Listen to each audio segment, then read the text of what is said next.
Students, कैसे हो बेटा? बेटा आज हम लोग पढ़ेंगे बिहार बोर्ड 8वां क्लास का तीसरा पाठ। कविता है कर्मवीर। इस कविता में बेटा कर्मनिष्ठता के बारे में बताया गया है। कर्मनिष्ठता किसको कहते हैं? कर्मनिष्ठ वे व्यक्ति कहलाते हैं जो अपने कर्तव्य को भली भांति निभाते हैं, भले ही उनके साथ दूसरा व्यक्ति सही व्यवहार न करे, लेकिन फिर भी वो अपने कर्तव्य को निभाते हैं। तो इस कविता में बताया गया है कि कर्मनिष्ठ व्यक्ति ही सफलता प्राप्त कर सकते हैं, और वैसे व्यक्ति जो होते हैं वो बाधाओं से घबराते नहीं हैं, बल्कि बाधाओं से जूझते हुए और लक्ष्य को प्राप्त करते हैं, और सब जगह और सभ्य काल में पूजे जाते हैं। नई सभ्यता संस्कृति का निर्माण भी कर्मवीर लोग ही करते हैं। तो इस कविता का अर्थ हम लोग समझते हैं। देख कर बाधा विविध बहुविघ्न घबराते नहीं। करें कर्मवीर व्यक्ति जो होते हैं, बाधा मतलब समस्या, विविध मतलब विभिन्न प्रकार की समस्याएं को देखकर बहुविघ्न बहुत ज़्यादा वो बाधाओं को देखकर घबराते नहीं है, बल्कि वो धैर्य के साथ अपने कर्तव्य को करते रहते हैं। रह भरोसे भाग्य के दुख भोग पछताते नहीं, और वो भाग्य के भरोसे बैठकर दुख नहीं भोगते हैं। क्योंकि वो कर्म करते हैं, और जब भी आदमी कर्म करता है तो उसका फल तो मिलता ही है। तो इसलिए कर्मवीर व्यक्ति भाग्य के भरोसे न बैठते हैं, और न ही वो दुख पाते हैं, और न वो अपने जीवन में कभी पछताते हैं। काम कितना हो कठिन, कितना ही कठिन हो, किंतु उकताते नहीं। करें कितना भी कठिन काम उनके सामने दे दिया जाए, लेकिन वो कभी घबराते नहीं हैं। भीड़ में चंचल बने जो वीर दिखलाते नहीं। करें वीर व्यक्ति वही है जो बाधाओं में, जो कठिनाइयों में भी घबराए नहीं। चंचल से मतलब है कि उसमें वो घबराए नहीं। हो गए एक आन में इनके बुरे दिन भी भले।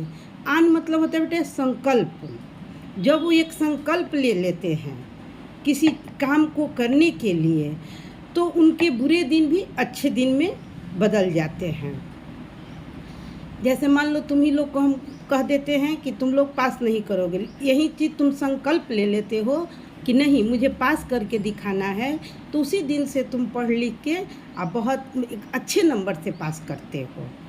उसी तरह करें कि एक आन में एक संकल्प जब ले लेते हैं वो, तो उनके बुरे दिन भी अच्छे बन जाते हैं। कर्मवीर लोग के सब जगह सब काल में वे ही मिले फूले फले। और सब जगह प्रत्येक जगह कहीं भी हम जाते हैं तो देखते हैं कि जो लोग काम करते हैं उसी को पूछा जाता है। और सब समय, काल मतलब समय में, वे ही लोग कर्मवीर लोग ही पूजे जाते हैं और उनकी ही चर्चा होती है। दूसरा पैराग्राफ है, आज करना है जिसे करते उसे हैं आज ही। जो काम आज करना है उस काम को कल के लिए नहीं टालते हैं, बल्कि वो आज ही कर देते हैं। सोचते कहते हैं जो कुछ कर दिखाते हैं वहीं। हाँ, ये लोग ऐसे भी होते हैं कि जो कुछ कह देते हैं अपने मुंह से, उस बात को करके दिखाते हैं। ये नहीं कि कह दिए कुछ और करेंगे कुछ। ऐसे लोग कर्मवीर लोग नहीं होते हैं, बल्कि जो कहते हैं वही करते हैं। मानते जी की हैं, सुनते हैं सदा सबकी कही, और मानते हैं अपने मन की बात जो उनको अच्छा लगता है, लेकिन वो सभी की बातों को सुनते हैं और उसमें से जो अच्छा लगता है वही कामों करते हैं। जो मदद करते हैं अपनी इस जगत में आप ही। बेटा हम लोग रामायण में पढ़े हैं कि मनुष्य अपने भाग्य का निर्माता आप है। तो कहते हैं कि हर आदमी अपना मदद अपने आप कर सकता है। तो ये तो कर्मवीर हैं, क्योंकि कर्म करते हैं, कर्म में विश्वास रखते हैं, तो ये मदद भी अपने ही करते हैं। भूल कर वे दूसरों का मुंह कभी तकते नहीं। कभी भी भूल कर भी वो दूसरे के भरोसे नहीं बैठे रहते हैं कि फलाना ये कर देगा, वो ये कर देगा, ऐसा वो नहीं करते हैं। कौन ऐसा काम है वह कर जिसे सकते नहीं। और दुनिया में कौन ऐसा काम है जिसको वो नहीं कर सकते हैं, वो सभी काम को कर सकते हैं।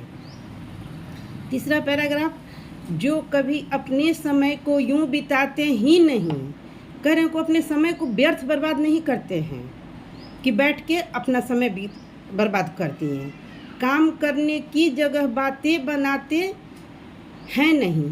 और काम करने की जगह ये नहीं है कि बहुत लंबी लंबी बात कर दिए और काम करने के समय हम काम ही नहीं किया, ऐसा नहीं होता है। वो काम करते हैं, बात कम करते हैं। आजकल करते हुए जो दिन गंवाते हैं नहीं, यत्न करने में कभी जो जी चुराते हैं नहीं। कह रहे हैं कि आजकल करते हुए समय को ये बर्बाद नहीं करते हैं। यत्न मतलब प्रयास, और प्रयास करने में सफलता प्राप्त करने के बाद भी बार बार प्रयास करने में भी ये कभी जी नहीं चुराते हैं, यानी वो कभी अपने प्रयास को छोड़ते नहीं हैं जब तक वो सफलता को प्राप्त नहीं कर लेते हैं। बात है वह कौन जो होती नहीं उनके किए। अगर बार बार यत्न करेंगे तो उनका तो बात होगा ही, उनका तो फल मिलेगा ही उनको अपने कर्म का। तो कह रहे हैं कि कौन ऐसा काम है जो वो उनके किए नहीं होगा। वे नमूना आप बन जाते हैं औरों के लिए। और नमूना मतलब उदाहरण कैसे होता है बेटा, कि हम लोग कहते हैं कि देखो वो कितना अच्छा व्यक्ति है, पहले ऐसा था, इतना अच्छा काम करता है, उसके जैसा बनना चाहिए, तो वो दूसरे के लिए उदाहरण बन जाते हैं कर्मवीर लोग। चौथा पैराग्राफ, थोड़ा ये कविता जो है बेटा वो बहुत लंबा है, 8 पैराग्राफ का है, लेकिन चलो कोई बात नहीं। चिलचिलाती धूप को जो चांदनी देवे बना। चिलचिलाती धूप से मतलब है कठिनाइयाँ, समस्याएं। इसलिए धूप से, बहुत चिलचिलाती धूप में तो कोई नहीं रहना चाहता है, जल जाता है। तो ये सारी उस समस्याओं से मतलब है बेटा, उस समस्याओं को भी वो सुखमय बना देते हैं, यानी उस समस्याओं को पार कर देते हैं।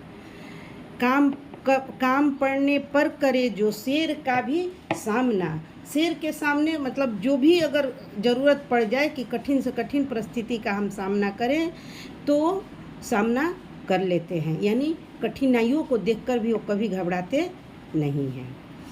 जो कि हंस हंस के चबा लेते हैं लोहे का चना। लोहे का चना चबाना मतलब होता है, मुहावरा है बेटा, कठिन काम करना, यानी असंभव जैसा। असंभव तो खैर है ही नहीं दुनिया में कुछ, लेकिन असंभव जैसे चीज़ को भी वो संभव बना देते हैं। है कठिन कुछ भी नहीं जिनके है जी में यह ठना।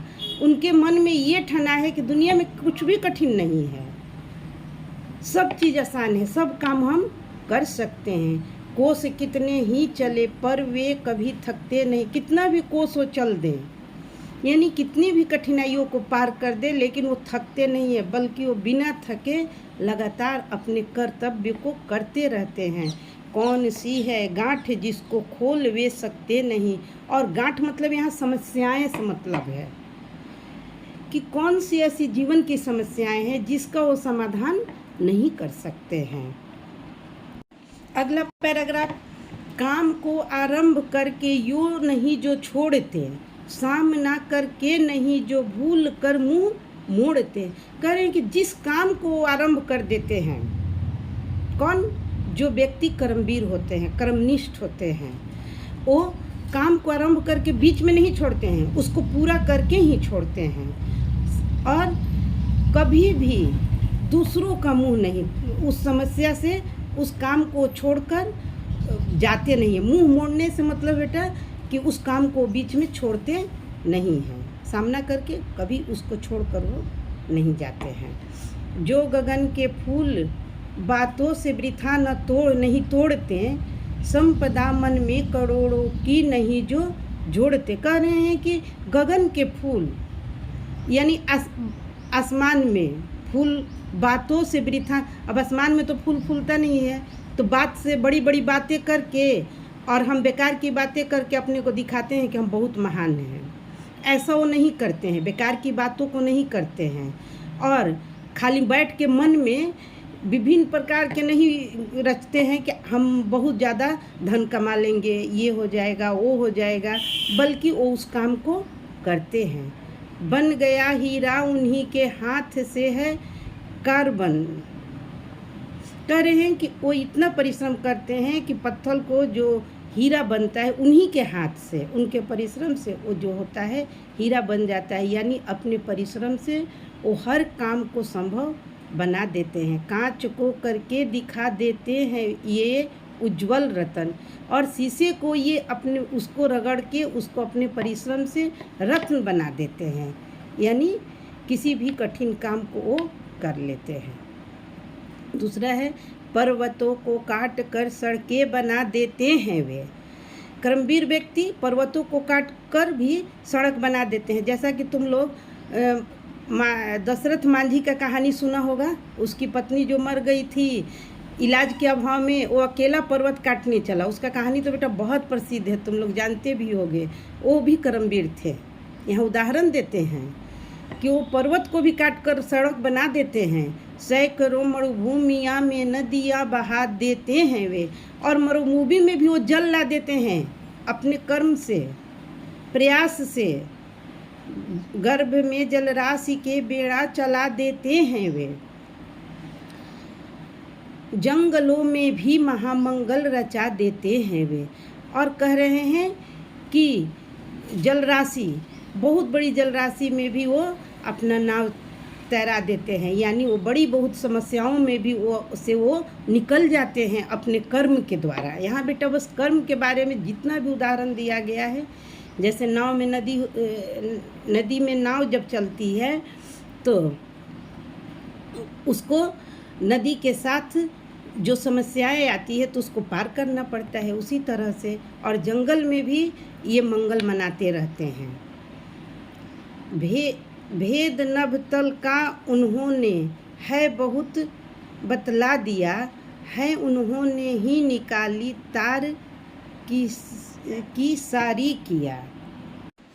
भेद नभतल का उन्होंने कहने का मतलब है बेटा कि पुरुषार्थी व्यक्ति जो होता है वो किसी भी काम को कर सकता है। वो अपने बुद्धि से और कर्म से आकाश की ऊंचाइयों को भी प्राप्त कर सकता है और सागर की गहराइयों में भी झंडा लहरा सकता है।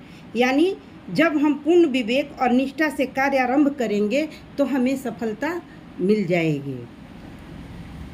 आगे जो है, कार्य स्थल को वे कभी नहीं पूछते वह है कहाँ, कर दिखलाते हैं असंभव को भी संभव वे वहाँ। कह रहे हैं कभी वो नहीं पूछते हैं कि मेरा कार्य करने का जगह कहाँ है, बल्कि वो क्या करते हैं कि जहाँ से उनको शुरुआत करना है, जहाँ रहते हैं वहीं से वो अपने कार्य को प्रारंभ कर दिखलाते हैं और वो असंभव कार्य को संभव करके दिखला देते हैं। उलझने आकर उन्हें पड़ती है जितनी ही जहाँ, वे दिखाते हैं नया उत्साह उतना ही वहाँ। कह रहे हैं कि जितनी ही समस्याएं उनके पास आते रहती हैं, वो क्या करते हैं, वो घबराते नहीं हैं, बल्कि उन समस्याओं को समाधान करने में उत्साह दिखाते हैं और उत्साह से कह रहे ये है, इसमें क्या होगा, कैसे होगा, और उत्साह से उस समस्याओं को समाधान कर डालते हैं। डाल देते हैं विरोधियों सैकड़ों ही अड़चने, वे जगह से काम अपना ठीक करके ही टले। उनके सामने विरोधी पक्ष जो होता है कितनी भी अड़चन डाल देता है, लेकिन वे अपने जगह से काम करके ही टलते हैं, यानी वो सफलता प्राप्त करके ही जीतते हैं, हटते हैं वहाँ से। सब तरह से आज जितने देश हैं फूले फले, कह रहे हैं कि सब तरह से आज हमारे विश्व में देश फले फूले, यानी जितना वैज्ञानिक प्रगति हुआ, जितना आध्यात्मिक हुआ, जितना सब प्रगति हुआ, इसमें क्या हुआ, बुद्धि विद्या धन विभव के है जहाँ डेरे डले। यानी सभी देश में बुद्धि विद्या फल सभी सभी चीज़ हैं, वे बनाने में उन्हीं के बन गए इतने भले। और ये जो जितने भी देश बने हैं वो सब कौन बनाया है, कर्मनिष्ठ व्यक्ति बनाया है, कर्मवीर व्यक्ति बनाया है। वे सभी हैं हाथ से ऐसे सपूतों के पले। कह रहे हैं कि वो बहुत ही सपूत हैं, उनके माता पिता बहुत अच्छे हैं, कितने अच्छे बच्चों के पाले हैं, जो देश के विकास में जो अपने कर्म को करते हैं। लोग जब ऐसे समय पाकर जन्म लेंगे कभी, देश की और जाति की होगी भलाई भी तभी। कह रहे हैं कि जब तक इस धरती पर कर्मनिष्ठ व्यक्ति पैदा नहीं होंगे तब तक इस देश और समाज की भलाई नहीं हो सकती है। इस तरह से बेटा इस कविता का हम लोग अर्थ समझें। जहाँ नहीं समझ में आता है तुम लोग पूछना कमेंट के द्वारा, और हम दूसरे वीडियो में फिर मिलेंगे। तब तक के लिए बाय।